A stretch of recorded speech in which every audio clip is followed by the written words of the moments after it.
Don't restrict the news.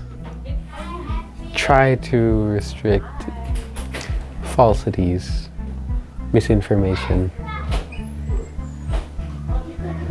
anything that's false advertising, especially scams. Don't fall for those.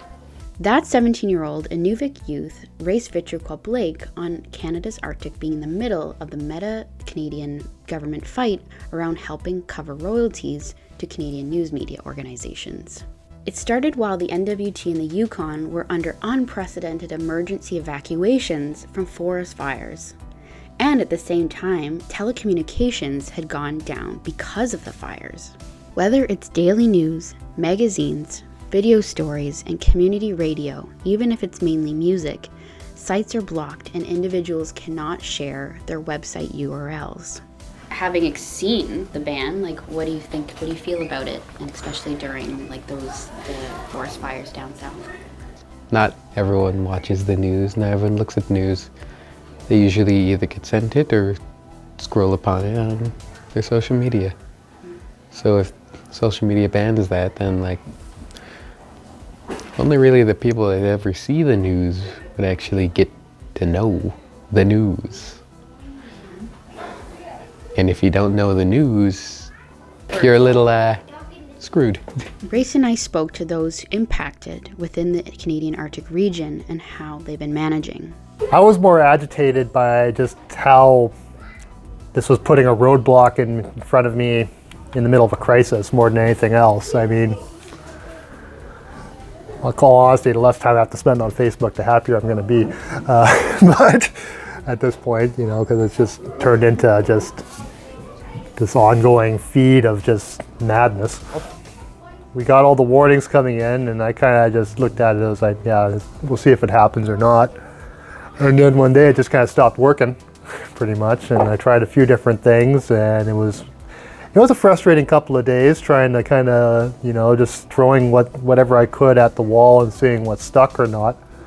What I ultimately resolved on doing was using screenshots of our headlines and then sending that around Facebook and social media so that people knew that there were new stuff on our website, and trying to use that to draw traffic to our newspapers and such. But it was quite stressful trying to figure this out while I was trying to also figure out what's going on with the wildfires.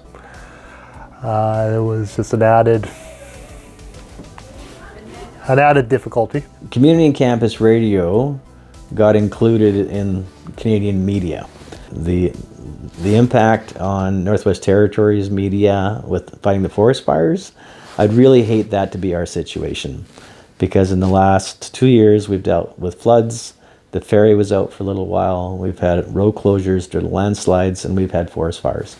And I would just hate to think we didn't have that opportunity with Facebook, simply because we happen to be a media outlet. And it's a grind, I guess, more than anything. Meta's Facebook and Instagram blanket banned social sites in protest of the passing royal assent of Bill C-18, the Online News Act, on June 22nd. That's having been voted in by the House of Commons, by members of Parliament, the Senate, and approved by the Governor General. It's telling Facebook that they have to basically pay royalties on news articles shared. Sort of like how if a radio station plays music, they have to pay royalties on the music played. The Canadian Online News Act has been modeled by other actions, as in Australia, in pressuring companies as Google and Meta to help pay for advertising for their journalism platforms through bargaining and arbitration. Particularly smaller news organizations, or organizations, as we saw in the Australian model, country press that regroup together dozens of small newspapers across Australia. Having that information is a very important aspect of ensuring that it's a level playing field for the negotiations with big tech. So what this amendment would seek to do is ensuring that the copy of the agreement is filed within 30 days after the date on which it enters into an agreement, or after the day in which an arbitration panel makes a decision, and that the Commission would publish on its website that agreement as well. So it ensures more transparency and ensures the ability of particularly the small players to know what is the extent of agreements that are being signed so that they can more effectively negotiate as well. The bill was adopted by the House last year, December 14th, but there's been little dialogue until the territories was in the midst of a state of emergency from the destructive wildfires, which also cut out phone lines and internet and displaced multiple communities, including our capital city of Yellowknife. The Department of Heritage, which is leading the act, opened public consultation later for a month starting September 2nd. The act comes into effect December 19th in legislation 180 days after royal assent. But where does this lead us? And will this ever end? Why is this interesting to you? Because it affects everyone else who uses news and different social medias to find their news, such as those who use Facebook, especially in the smaller communities, the res. We're all volunteer-based and a very small operating budget, less than $20,000. Our social media presence is very small, right? So it is Facebook and just a very, very tiny bit of Instagram. And it's primarily to promote the shows that we're doing, particularly the remotes. And a remote could be an all-candidates forum. It could be a house concert, and sometimes you're broadcasting those events through Facebook as well. So the ban essentially eliminates that opportunity. And community radio is about access and free access. And so the thought that that's not going to be available, it just kind of irks me, I guess, but it takes away an opportunity that we know people use social media, and so it would impact on us. Seems like pretty much most of the communities are, I would almost say, overly reliant on it. Over the last month, most of the public announcements have been posted on Facebook, usually first by governments. So if you didn't have a Facebook, you were potentially out of the loop. So I would say yes, it's extremely active up here. The Arctic region already has limited journalism and multimedia outlets to cover and inform local updates. Over a month in limbo spread across the territories and provinces from the forest fire evacuations. People scrambled to find the facts and being able to find out when they return home, navigate funds, and to be able to communicate and find out if their loved ones were okay. What is your thought about just censorship, like this experience of being certain platforms being censored on social media platforms? Don't like it. Bad. Why? You don't get the right information, and all the false information go to you. The Canadian news ban is an example of corporate power in protest of country legislation, but as Natalia of the International Human Rights Defender organization Witness explains, it provides a taste of and an example of ongoing state power and dictatorship from news media censorship and where journalists have been threatened by reporting the facts. Yeah, when thinking about the news ban in Canada, although different in many ways from other contexts where there has also been content moderation and bans from platforms, it still makes me think of the vital role of the internet and social media platform roles for communities, for activists, and citizen eyewitnesses that are organizing movements, to also amplify messages and to expose human rights violations. Back in 2020, when Facebook began to implement its new spam filter, utilizing AI to bring down content, many users became frustrated because we were in the middle of a pandemic. It was a time when the majority of the world was relying on social media to communicate, to come together, to share information, to comfort each other, but also to organize and take action. It was also a moment of social mobilizations here in the US and other parts of the world as people took the streets after the murder of George Floyd, and in Colombia during the national strike. And although social media has also been instrumental to spreading mis and disinformation, it was also a lifeline for a lot of people. And this Meta's spam filter was taking down users' content regularly in a dire time of need for access to information. And at Witness, we have continuously advocated at a systems level for platforms to understand and be accountable to the fact that they need to recognize that every change they make will have an effect on human rights users. It can undermine freedom of information, of press. It can promote censorship, among other issues. And in other cases, it is governmental decisions and policies that place these bans or content moderation. Back in 2021, the Nigerian government placed a ban on Twitter's operations after the platform deleted a tweet from President Buhari. And citizens had to get creative and use VPNs to access the platform.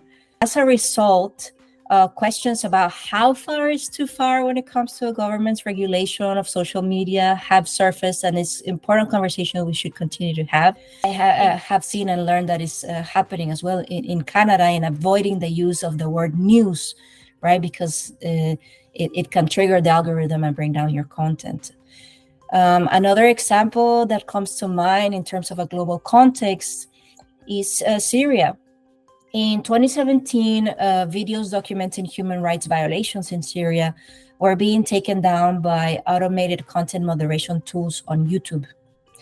It was another moment that as an organization, we communicated that companies needed to recognize that every change they make will have an impact on human rights users.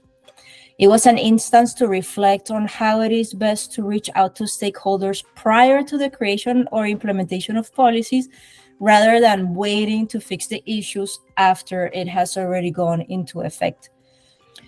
From my understanding of what is happening with the Meta ban on news in Canada, is that quite a few Canadian news media lobbying groups that fought for C18 had a very strong presence in the discussions of this law, but independent media and the broader public were left out in the comments of this bill.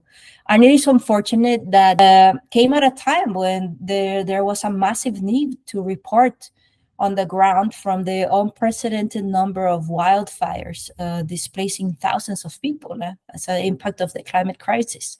Our community and news organizations have done what they can to get creative, using screenshots and splitting apart URLs. Local CBC radio would go straight to live government announcements. And our small news organization Cabin Radio has been praised by the region for stepping up, including live message board updates on their news site.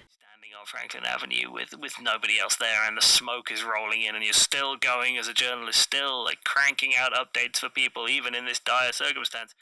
These Arctic residents provide some advice going forward.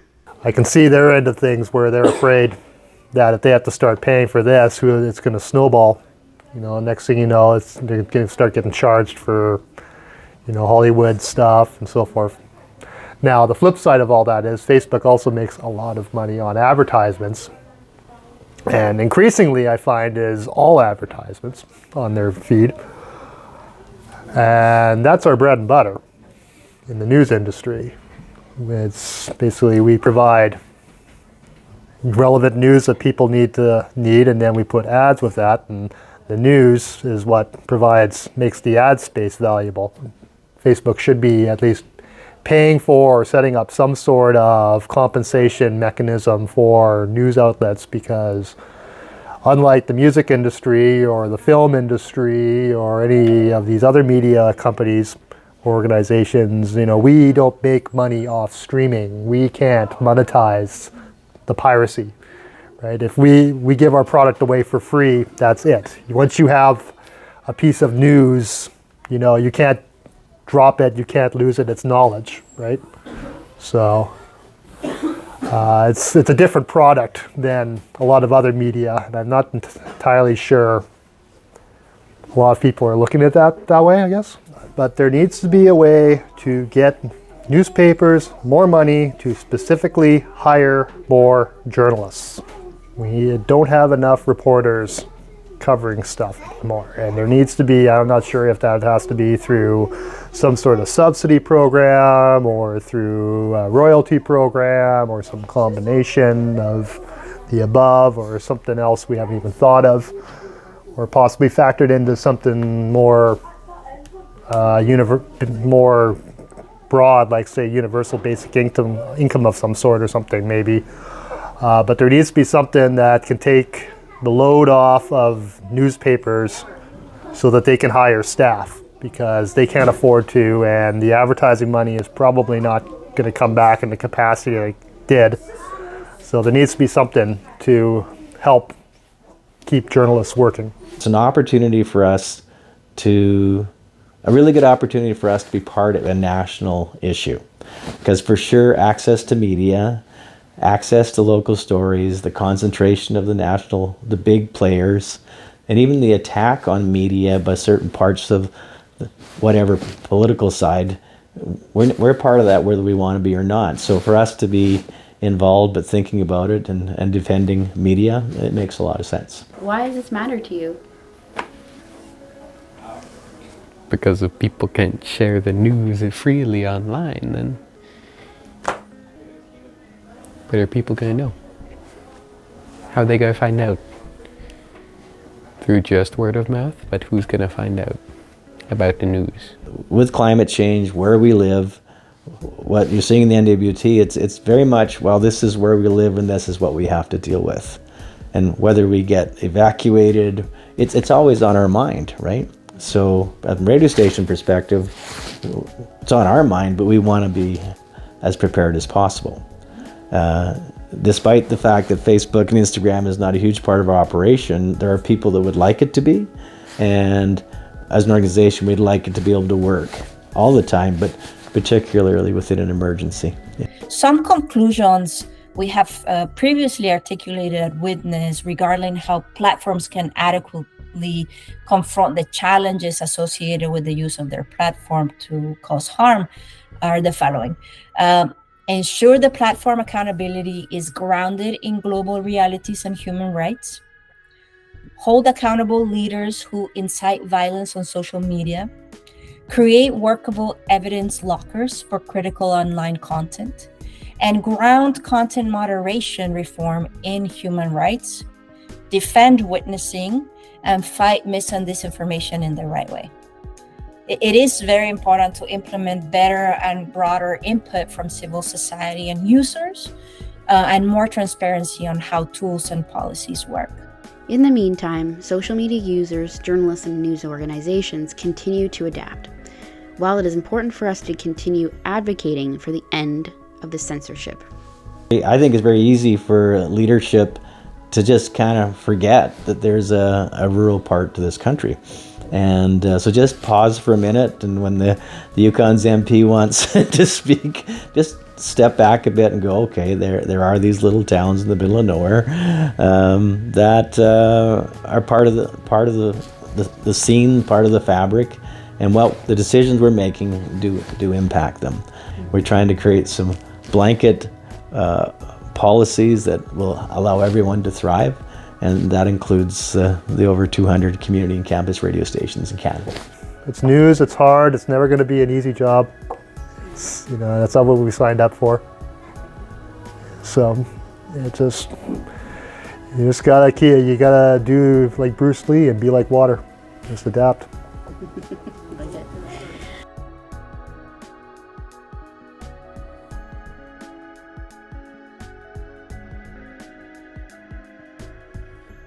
Is there anything I missed that you wanted to add?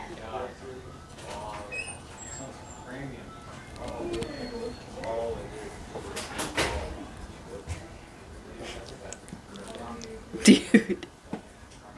Don't smoke manufactured air. Like vapes? Yes, exactly. Don't smoke vapes. Don't do it at all.